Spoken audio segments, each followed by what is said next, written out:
Hello, j'avais pensé aujourd'hui vous parler de la police politique. Bon, en fait, ce sera pour une autre fois parce que ça fait longtemps que je suis préoccupée par autre chose et que j'arrive pas à en parler parce que c'est trop terrible. Alors, je garde le sourire parce que je pense que c'est tellement important de garder le sourire pendant que la destruction est en cours, pour que au moins notre sourire ne soit pas détruit. Mais voilà, ce à quoi je pense, c'est à Gaza. La Gaza, c'est la Palestine et le génocide qui est en cours. Et ça, c'est très douloureux. Et la nuit, j'ai du mal à m'endormir à cause de ça.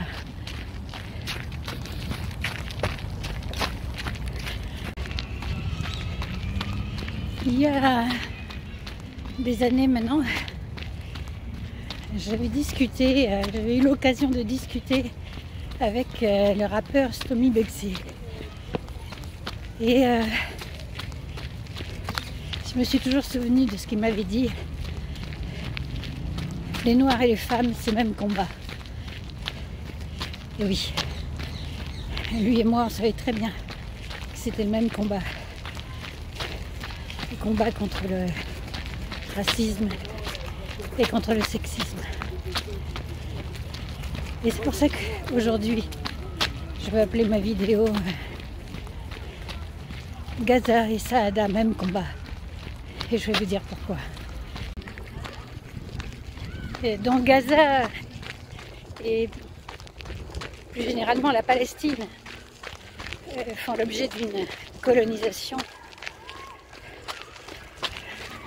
Exactement comme je l'ai dit dans une précédente vidéo, Saada Arban a été transformée en objet de colonisation par Kamel Daoud. Et son exemple illustre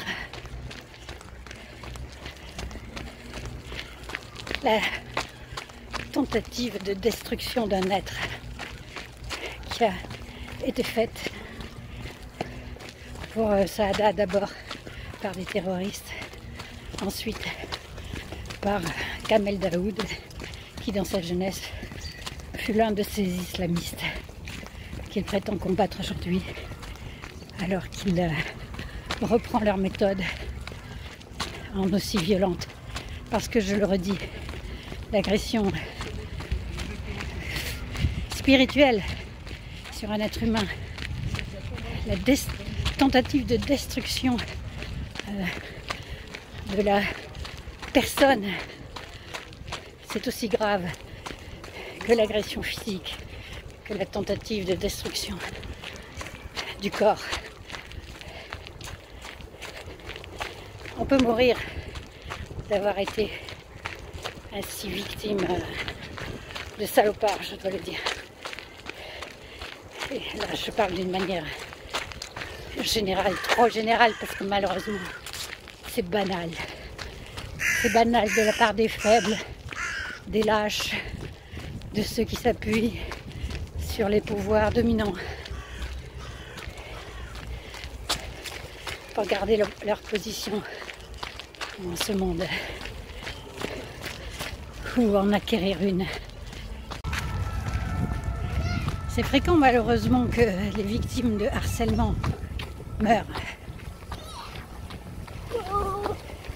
Et Saada, elle a été victime de harcèlement. Ils ont essayé de lui arracher son histoire. Elle s'y est toujours refusée. Et finalement, ils l'ont trahi et ils l'ont fait quand même, sans son consentement. C'est exactement comme ce qui se passe en Palestine, sans le consentement des Palestiniens. Israël prétend dominer le terrain, s'en emparer, le faire sien.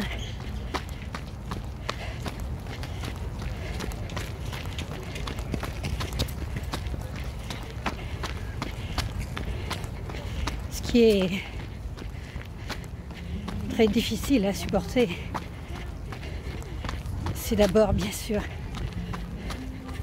la souffrance qui est infligée au peuple palestinien, au peuple de Gaza. C'est insupportable. La souffrance qui est infligée à Saada aussi, même si elle est évidemment se trouve dans un rayon plus modeste, moins voyant. Mais elle est énorme aussi, je le sais.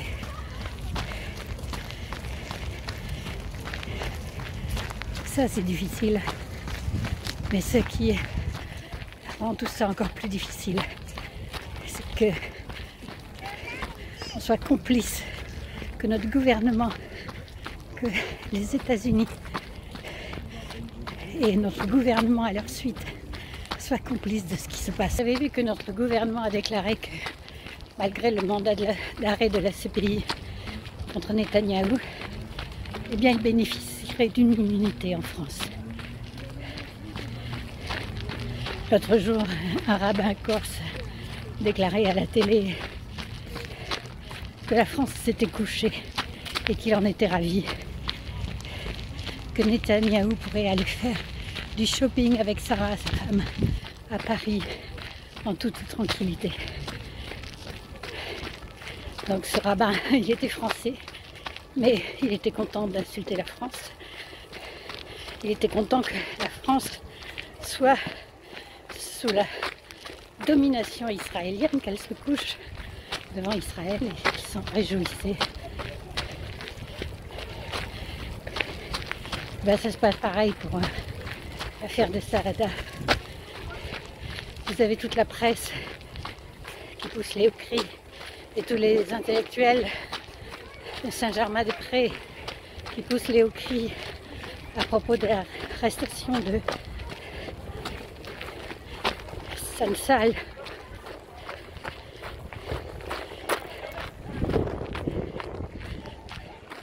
Mais pour ce qui est de l'affaire de Daoud, ils se taisent. Ils ont fait un petit article lorsque l'accusation est sortie en présentant la défense de Gallimard.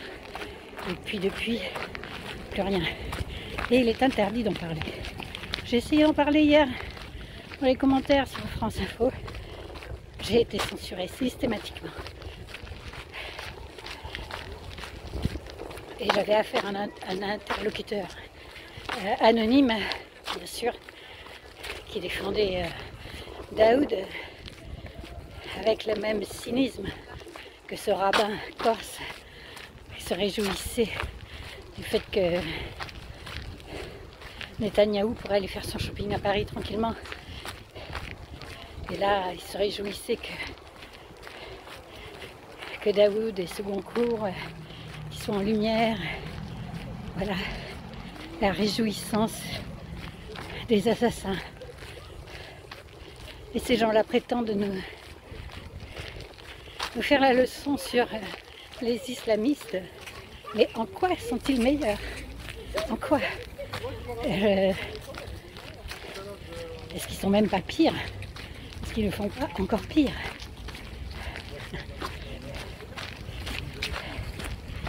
Voilà.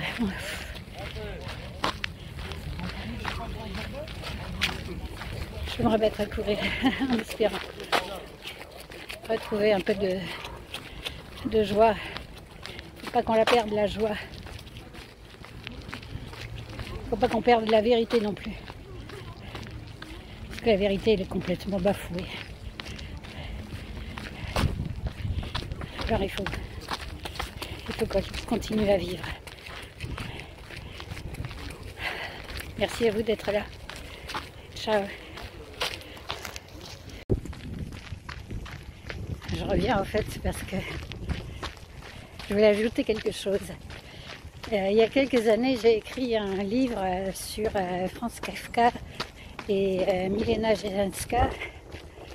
Et la narratrice de ce livre était Milena qui se trouvait au camp de Ravensbrück, au camp de concentration pour femmes de Ravensbrück. Et pour écrire ce livre, donc j'ai lu beaucoup de livres sur les camps de concentration, mais aussi sur ce qui avait permis l'avènement de cette monstruosité. Et j'y pense sans cesse. Enfin, c'était évidemment très douloureux, mais bon, voilà, il fallait que je le fasse, il fallait le faire, il faut affronter l'histoire. Et c'est ça que je ressens de nouveau aujourd'hui quand je vois ce qui se passe à Gaza. Gaza, c'est un camp de concentration à ciel ouvert. Chacun ses méthodes dans le nihilisme, dans l'horreur. Mais finalement, c'est le même esprit du mal qui agit là. Comme au niveau individuel, avec l'affaire Madame Arban, il agit. Ce qui est extraordinaire, c'est qu'en France, quand même, on a fait toute une affaire sur le procès de Dominique Pellicot, qui a drogué sa femme pour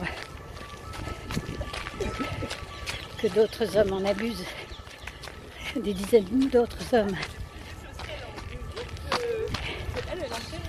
Ben, c'est aussi ça un peu. On a Netanyahou et on a tout un tas de gens qui se font ses complices dans un abus sur une personne, sur un peuple. Voilà, l'abus sur une personne, l'abus sur un peuple. Ça marche de la même façon. Et alors qu'en France, on n'arrête pas de parler de la nécessité du consentement. Après, notamment le livre d'une ancienne victime de Matzneff qui a écrit le consentement. Et ben, bon, Matzneff, comme on le sait, pédocriminel abrité par Gallimard, qui abrite aussi aujourd'hui Sansal Daoud, qui voulait aussi publier des textes antisémites de Céline.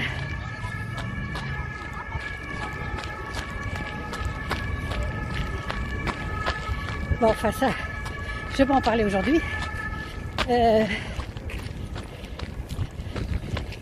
Donc voilà.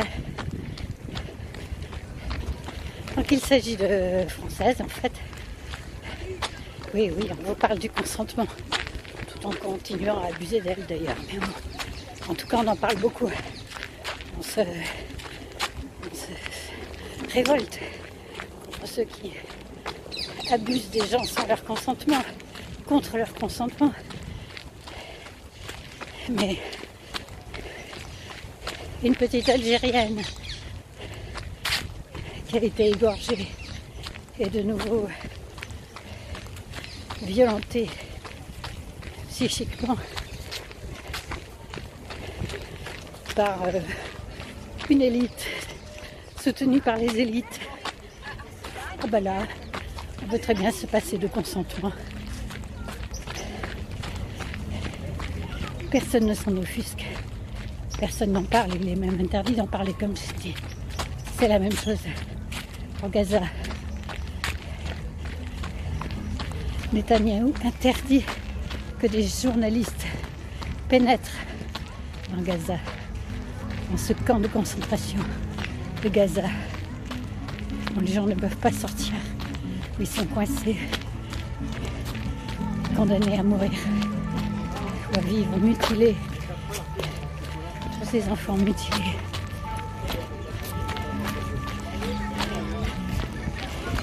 Allez,